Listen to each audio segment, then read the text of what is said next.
जय हिंद, वंदे मातरम, राम राम। सभी को एक बार फिर से आपके अपने यूट्यूब चैनल में तहे दिल से स्वागत करते हैं। तो प्यार साथियों, जल्दी से फटाक से जुड़ जाए, क्लास को कर दीजिए लाइक और शेयर। शुरू करते हैं एक बार फिर से साइंस की क्लास। आपके साइंस की क्लास में आप सभी का स्वागत करते हैं। तो प्यार साथियों, आशा करता हूँ कि आप सभी अच्छे और स्वस्थ होंगे, परिवार में भी एकदम मस्त होंगे। तो प्यार साथियों, जल्दी से देखें, आज का हमारा पहला क्वेश्चन आपकी स्क्रीन पर आ चुका है। साथियों, सभी बच्चों से अनुरोध है कि जल्दी से आ जाइए और क्लास को कर दीजिए लाइक और शेयर। फिर बीच में इधर उधर की बातें नहीं करने वाले हैं, क्योंकि एक बार क्लास स्टार्ट हो जाएगी तो फिर तो समाप्त होने के बाद ही दम लेंगे, ठीक है ना। तो प्यार साथियों, पहला क्वेश्चन क्वेश्चन आपकी स्क्रीन पर है। साथियों, क्वेश्चन आपकी स्क्रीन पर आ चुका है। स्नेहक के रूप में प्रयुक्त होने वाला कार्बन का अपरूपक बताना है। स्नेहक के रूप में प्रयुक्त होने वाला कार्बन का अपरूपक कौन सा है? तो प्यार साथियों, चार ऑप्शन आपके नीचे है। हीरा, काजल, ग्रेफाइट, कोयला। स्नेहक के रूप में कहा है। यदि कार्बन का अपरूप कहता बोलता तो आपका आंसर हो जाता हीरा, बट इसमें से कौन सा आंसर हो जाएगा? हमारा वो आंसर हो जाएगा ऑप्शन नंबर सी। स्नेहक के रूप में कहा है, तो आप लोग जब भी स्नेहक के रूप में कहा जाए तो स्नेहक के रूप में जो है कार्बन का अपरूप हो जाएगा ग्रेफाइट। अगला क्वेश्चन आपकी स्क्रीन पर आ चुका है। साथियों, हीरे तथा ग्रेफाइट उदाहरण है। हीरा तथा ग्रेफाइट किसका उदाहरण है? धातु तथा अधातु का, बी मिश्रण का, सी यौगिक का, डी अपरूप का। जल्दी से बताइए, फटाक से कमेंट करिए। शाबाश, बहुत बढ़िया। तो प्यार साथियों, अपरूपक का, अपरूप के उदाहरण है दोनों, ठीक है। हीरा तथा ग्रेफाइट दोनों कार्बन के ही अपरूप है, ये आप लोगों को ध्यान रखना है बिल्कुल। इसी के साथ क्वेश्चन नंबर नेक्स्ट आपकी स्क्रीन पर आ चुका है। साथियों, निम्नलिखित में से कौन सी गैस कोयले की खानों में पाई जाती है? मोस्ट इम्पोर्टेंट है। साइंस की क्लास आपकी चली हुई है, तो आप सभी का स्वागत है। जो बच्चे लेट जुड़ पाते हैं तो टेंशन ना लीजिए, आपकी जो क्लास है वो आपकी प्ले लिस्ट पर सेव हो जाएगी, ठीक है। तो प्यार साथियों, एथेन, ब्यूटेन, मैथेन, प्रोपेन, तो चार ऑप्शन आपके नीचे दिए गए। कोयले की खानों में कौन सी गैस पाई जाती है वो आप लोगों को बताना है। शाबाश, वेरी गुड। जो बच्चे ऑप्शन नंबर सी के साथ जा रहे हैं वो सही हो जाता है, मैथेन। Very good. अगला क्वेश्चन आपकी स्क्रीन पर आ चुका है। साथियों, जल्दी से देखिए, फटाक से क्या कहते हैं। कार्बनिक यौगिकों में क्रियात्मक समूह के कारण कार्बनिक यौगिक दर्शाते हैं।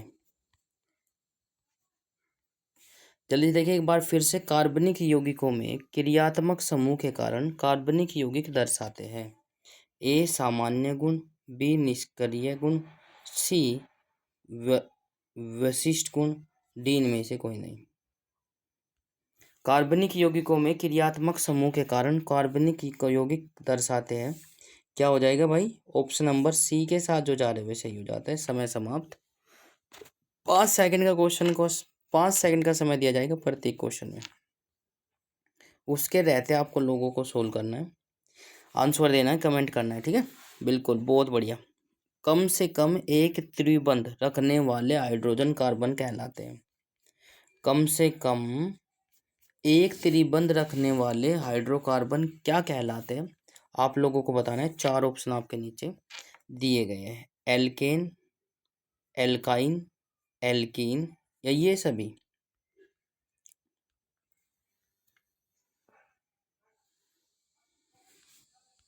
तो प्यार साथियों, जल्दी से देखिए फटाक से।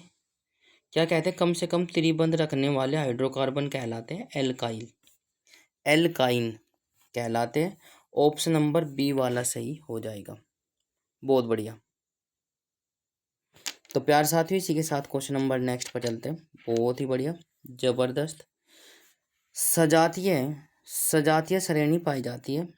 सजातीय श्रेणी किस में पाई जाती है? एल्केन में, एल्काइन में, एल्कीन में, इन सभी में। जल्दी से देखिए, फटाक से कमेंट करें। बहुत बढ़िया, आंसर आ जाना चाहिए बिल्कुल। तो प्यारे साथियों, समय समाप्त। जो बच्चे ऑप्शन नंबर डी के साथ जा रहे हुए सही हो जाता है। इन सभी में,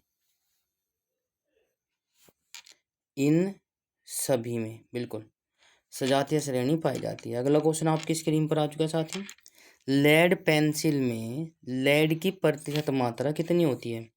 लेड पेंसिल में लेड की मात्रा कितनी होती है? 0%, 100 या 77 या 65? 0, 100, 77, 65? तो जल्दी से कमेंट करिए। शाबाश, बहुत बढ़िया। बिल्कुल, इसी के साथ आंसर आपकी स्क्रीन पर आ चुका है। समय समाप्त। 0। लेड की प्रतिशतता जो होती है 0% की होती है। राइट, बहुत बढ़िया। अगला क्वेश्चन आपकी स्क्रीन पर आ चुका है साथियों। निम्नलिखित धातुओं में से सर्वाधिक आघातवर्धनीय धातु है? निम्नलिखित धातुओं में से सर्वाधिक आघातवर्धनीय धातु है। 4 ऑप्शन आपके नीचे दिए गए, Fe, Na, Mg, Au। तो प्यार साथियों, समय समाप्त होता हो। बिल्कुल, बहुत बढ़िया, जबरदस्त। जो बच्चे ऑप्शन नंबर डी के साथ जा रहे हुए सही हो जाता है, Au। क्वेश्चन नंबर नेक्स्ट आपकी स्क्रीन पर आ चुका है साथियों। धातुओं को पतले तारों में खींचने की क्षमता को क्या कहते हैं? धातुओं को पतले तारों में खींचने की क्षमता को क्या कहते हैं? तन्यता, आघातवर्धनीयता, सुचालकता, ध्वनिकता।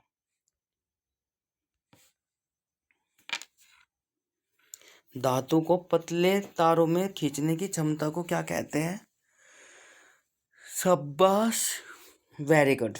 जो बच्चे ऑप्शन नंबर ए के साथ जा रहे हुए सही हो जाता है, तन्यता। बहुत बढ़िया, बिल्कुल। इसी के साथ आंसर आप क्वेश्चन नंबर नेक्स्ट आपकी स्क्रीन पर आ चुका साथी। सोना धातु का घनत्व मैग्नीशियम की अपेक्षा होता है। सोना धातु का घनत्व मैग्नीशियम की अपेक्षा क्या होता है, वो आप लोगों को बताना है। ए कम होता है, बी बराबर होता है, सी अधिक होता है, डी इनमें से कोई नहीं। सोना धातु का घनत्व मैग्नीशियम की अपेक्षा क्या होता है? कमेंट करें। बहुत बढ़िया। तो आंसर आपकी स्क्रीन पर आ चुका है। समय समाप्त। जो बच्चे ऑप्शन नंबर बोल रहे हैं सी वाला सही हो जाएगा, अधिक होता है। सोना धातु का घनत्व जो है मैग्नीशियम के घनत्व से अधिक होता है। राइट, बहुत बढ़िया। क्वेश्चन नंबर नेक्स्ट आपकी स्क्रीन पर आ चुका है साथियों। सभी बच्चे एक बार क्लास को शेयर कर दीजिए। यदि आपको क्लास अच्छी लग रही है तो क्लास को लाइक, शेयर और कमेंट्स और चैनल को सब्सक्राइब जरूर कर ले। घंटे का बटन अवश्य प्रेस करें ताकि आपको समय पर नोटिफिकेशन मिलता रहे। तो प्यार साथियों, आप सभी का सपोर्ट हमारे लिए बहुमूल्य है। तो क्वेश्चन पर चलते हैं। निम्नलिखित में से कौन सी धातु जल के साथ सामान्य ताप पर क्रिया करती है? ए तांबा, B aluminium, C potassium, D सोना। 4 ऑप्शन आपके नीचे दिए गए, जल्दी से देखिए, कमेंट करिए। तो प्यार साथियों, कौन सी धातु है जो सामान्य जल के साथ सामान्य ताप पर क्रिया करती है? तो वो हो जाएगा एल्यूमिनियम, ऑप्शन नंबर बी। शाबाश। तो प्यार साथियों, यदि आपको पता है कि एल्यूमिनियम का रासायनिक सूत्र क्या होता है, Al होता है। बहुत बढ़िया। इसी के साथ क्वेश्चन नंबर नेक्स्ट पर चलते हैं दोस्तों। आप सभी का बहुत बहुत धन्यवाद सपोर्ट करने के लिए। ठीक है, तो प्यार साथियों, निम्नलिखित में से कौन सी धातु जल के साथ सामान्य ताप पर क्रिया करती है? जल के साथ सामान्य ताप पर क्रिया करती है। तो प्यार साथियों, 4 ऑप्शन आपके नीचे दिए गए, Cu, Na, Al, Mg। तो प्यार साथियों, जल्दी से बताइए, फटाक से कमेंट करें। बहुत बढ़िया। आप सभी का प्यार और सपोर्ट हमारे लिए बहुमूल्य है। तो मैं चाहता हूं कि आप लोग ज़्यादा से ज़्यादा शेयर करें, ज़्यादा से ज़्यादा कमेंट करें। ठीक है, तो इसी के साथ शाबाश, बहुत बढ़िया, ज़बरदस्त। भाई हमारे साथ जो है हिमेश 07 के नाम से इनकी आईडी है। तो ये भी हमारे साथ जो है रेगुलर क्लास लेते हैं। आप भाई का बहुत बहुत धन्यवाद। Thank you bro, thank you sir. तो प्यार साथियों, इसी के साथ NA हो जाएगा। ठीक है, बिल्कुल। बहुत सारे बच्चे हैं जो हमारे साथ जो है रेगुलर क्लास लेते हैं, तो मैं चाहता हूँ कि प्लीज़ आप लोग ज़्यादा से ज़्यादा शेयर करें भाई। तो इसी के साथ नेक्स्ट क्वेश्चन है, ज़्यादा से ज़्यादा साथियों को जोड़ने की कोशिश करें ताकि हम जो क्लास ले तो उसमें आपको भी और हमें भी लेने में अलग ही मज़ा आए। तो क्वेश्चन नंबर नेक्स्ट क्या कहता है, जल्दी से देखिए। निम्नलिखित में से कौन सा तत्व हाइड्रोजन गैस को तनु अमल से विस्थापित नहीं कर सकता? जिंक, लोहा, मैग्नीज, कॉपर। बहुत बढ़िया। समय समाप्त। इसी के साथ जो बच्चे ऑप्शन नंबर डी के साथ जा रहे हुए सही हो जाता है, कॉपर। इसी के साथ क्वेश्चन नंबर नेक्स्ट आपकी स्क्रीन पर है साथियों। निम्नलिखित में से कौन सी धातु जल से क्रिया करके हाइड्रोजन गैस उत्पन्न करती है? नहीं करती, सॉरी, माफी चाहता हूँ। देखो कभी कभी जो है हम लोग जल्दबाजी में नहीं भूल जाते हैं। कौन सी धातु जल से क्रिया करके हाइड्रोजन गैस उत्पन्न नहीं करती? तो आप लोगों को बताना है बिल्कुल। Potassium, lithium, sodium, cadmium. यदि आपको इनके रासायनिक सूत्र याद है तो प्लीज़ आप लोग कमेंट बॉक्स में ज़रूर बताएं। बिल्कुल ऑप्शन नंबर डी के साथ जो जा रहे हुए सही हो जाता है, कैडमियम। अगला क्वेश्चन आपकी स्क्रीन पर आ चुका है साथियों। निम्नलिखित में से कौन सी परमाणु के नाभिक के चारों ओर घूमता है तथा ऋणावेशित होता है?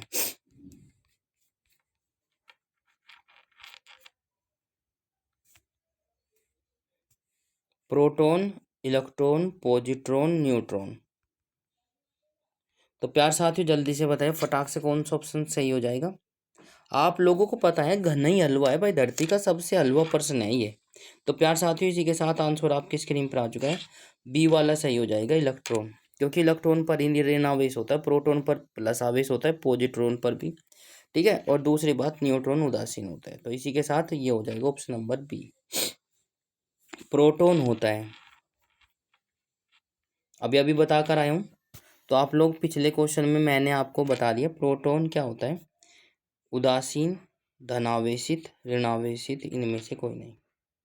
शाबाश, कमेंट करें, बहुत बढ़िया, जबरदस्त। तो प्यार साथियों आंसर आपकी स्क्रीन पर आ चुका है, धनावेशित।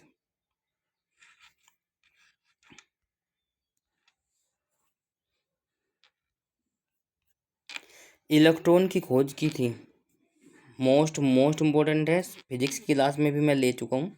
यदि आप साइंस फिजिक्स की क्लास भी लेना चाहते हैं तो प्ले लिस्ट में सारी क्लासेस सेव है, तो आप लोग वहाँ से ले सकते हैं। बिल्कुल निःशुल्क है, कोई चार्ज नहीं है। तो इम्पोर्टेंट क्वेश्चन है, इलेक्ट्रॉन की खोज किसने की थी?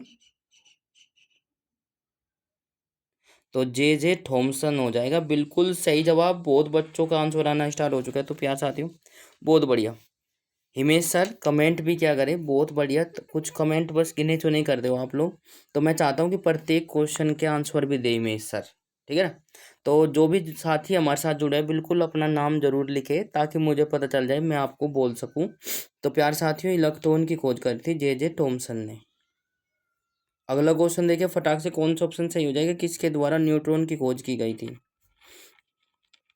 क्वेश्चन जो है हमारा इम्पोर्टेंट है, ईंट पर नाच, ईंट पर नाच आप लोग ध्यान रखना है। तो E4 हो जाएगा इलेक्ट्रॉन, ठीक है। थॉमसन हो जाएगा इसका खोजकर्ता, P4 हो जाएगा प्रोटॉन, ठीक है भाई। और रदरफोर्ड हो जाएगा इसका खोजकर्ता। प्यारे साथियों ने 4 न्यूट्रॉन हो जाएगा, 4 हो जाएगा चैडविक। तो उसने कहा है कि न्यूट्रॉन की खोज किसने की थी, तो ये हो जाएगा रदरफोर्ड। ऑप्शन नंबर ए के साथ जो जा रहे हुए सही हो जाता है, बहुत बढ़िया, शाबाश। बहुत ही हलवे पर्सन है जो आपने छठी सातवीं आठवीं नौवीं में पढ़े हैं, ठीक है ना। परमाणु के नाभिक में होते हैं, परमाणु के नाभिक में क्या होता है आप लोगों को बताया गया होगा, मैं बता भी दूं।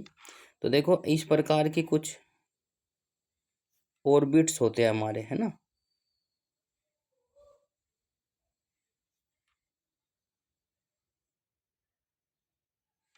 तो इस प्रकार के होते हैं, इसमें ये नाभिक है, इसमें नाभिक में बताने की क्या होता है, प्रोटॉन,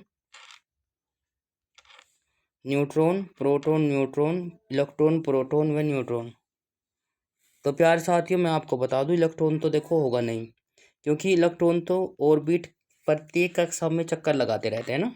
तो प्रोटॉन और न्यूट्रॉन होगा ऑप्शन नंबर सी वाला सही। बहुत बढ़िया, जबरदस्त। इसी के साथ क्वेश्चन नंबर नेक्स्ट आपकी स्क्रीन पर है साथियों। एक नाभिक का धनावेशित भाग कहलाता है प्रोटॉन, इलेक्ट्रॉन, न्यूट्रॉन। नाभिक, एक नाभिक का धनावेशित भाग कहलाता है क्या? ऑप्शन नंबर ए वाला सही हो जाएगा। बहुत बढ़िया। तो प्यार साथियों अगला क्वेश्चन आपकी स्क्रीन पर आ चुका है। प्रोटॉन पर आवेश कैसा होता है? अभी बताकर आया हूँ पिछली क्लास में। इलेक्ट्रॉन के आवेश के बराबर, इलेक्ट्रॉन के आवेश के विपरीत, ए और बी दोनों, उपरोक्त में से कोई नहीं। तो प्यार साथियों समय समाप्त। इसी के साथ हमारा जो आंसर हो जाएगा ऑप्शन नंबर सी वाला सही हो जाएगा। बहुत बढ़िया, सी वाला सही हो जाएगा, उपरोक्त दोनों, ए और बी दोनों सही है। राइट, बहुत बढ़िया। अगला क्वेश्चन क्या कहता है, जल्दी से देखें। निम्नलिखित में से किस तत्व में न्यूट्रॉन नहीं होता? निम्नलिखित में से किस तत्व में न्यूट्रॉन नहीं होता? तो प्यार साथियों ऑक्सीजन, नाइट्रोजन, हाइड्रोजन, कॉपर। तो प्यार साथियों इसी के साथ आंसर आपकी स्क्रीन पर आ चुका है, हाइड्रोजन। ऑप्शन नंबर सी वाला सही हो जाएगा। हाइड्रोजन में न्यूट्रॉन नहीं होता है, हाइड्रोजन में न्यूट्रॉन नहीं होता है, ध्यान रखना है। अगला क्वेश्चन, निम्नलिखित में से किसे न्यूक्लियॉन कहते हैं?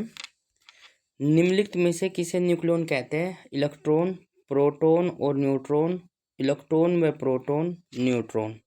तो प्यार साथियों जल्दी से देखें, न्यूक्लियॉन किसे कहते हैं? तो मैं आपको बता दूं, बिल्कुल बहुत ही आसान है। धरती का सबसे हलवा पर्सन है भाई, इससे हलवा नहीं। तो ऑप्शन नंबर बी वाला सही हो जाएगा। प्रोटॉन व न्यूट्रॉन को न्यूक्लियॉन कहते हैं। राइट, प्रोटॉन व न्यूट्रॉन को न्यूक्लियॉन कहते हैं। अगला क्वेश्चन आपकी स्क्रीन पर आ चुका है साथियों। रदरफोर्ड के प्रयोग में अल्फा किरणें प्रकीर्णन द्वारा किस धातु पर बमबारी होती है? बिल्कुल, रदरफोर्ड ने अल्फा किरणों की बमबारी की थी, किस धातु पर की थी वो आप लोगों को बताना है। कॉपर, चांदी, सोना, लोहा। शाबाश, बिल्कुल बहुत बढ़िया। ऑप्शन नंबर सी वाला सही हो जाएगा, सोना। इसी के साथ क्वेश्चन नंबर नेक्स्ट आपकी स्क्रीन पर आ चुका है साथियों। क्वेश्चन नंबर नेक्स्ट क्या कहता है? रदरफोर्ड प्रकीर्णन प्रयोग इनकी उपस्थिति को दर्शाता है। रदरफोर्ड प्रकीर्णन प्रयोग जो है किसकी उपस्थिति को दर्शाता है? तो प्यार साथियों चार ऑप्शन आपके नीचे दिखे। सभी द्रव्यों में परमाणु, परमाणु में इलेक्ट्रॉन, परमाणु में न्यूट्रॉन, परमाणु में नाभिक। तो जल्दी से बताएं फटाक से कौन सा ऑप्शन सही हो जाएगा, कमेंट करें। जो बच्चे ऑप्शन नंबर डी के साथ जा रहे हुए सही हो जाते हैं, परमाणु में नाभिक। ठीक है, परमाणु में नाभिक को दर्शाता है रदरफोर्ड का प्रकीर्णन। तो प्यार साथियों क्लास अच्छी लग रही है तो प्लीज़ लाइक, शेयर, कमेंट्स और चैनल को सब्सक्राइब जरूर कर ले। घंटे का बटन अवश्य प्रेस करें ताकि आपको समय पर नोटिफिकेशन मिलता रहे। तो आप सभी का बहुत बहुत धन्यवाद। ये हमारे कुछ महत्वपूर्ण प्रश्न थे जो आपके लिए महत्वपूर्ण आगामी परीक्षाओं के लिए महत्वपूर्ण हो सकते हैं। तो प्यार साथियों मैं चाहता हूँ कि आप लोग प्लीज़ ज़्यादा से ज़्यादा क्लास को शेयर करें ताकि और बच्चे भी हमारे साथ जुड़ सकें और पार्टिसिपेट कर सके। तो हिमेश सर का धन्यवाद बहुत बहुत, क्योंकि वे प्रत्येक कमेंट भी करते हैं और बताते भी है, तो इसका मतलब कन्फर्म है कि वे क्लास को पूरी पूरी ले रहे हैं। तो मैं चाहता हूँ कि हिमेश सर आप लोग ज़्यादा से ज़्यादा भाई साथियों को जोड़े, अपने जो यार दोस्त है तो उनको शेयर करें ताकि और साथी भी हमारे साथ जुड़ सके। तो धन्यवाद, राम राम, वंदे मातरम, जय हिंद।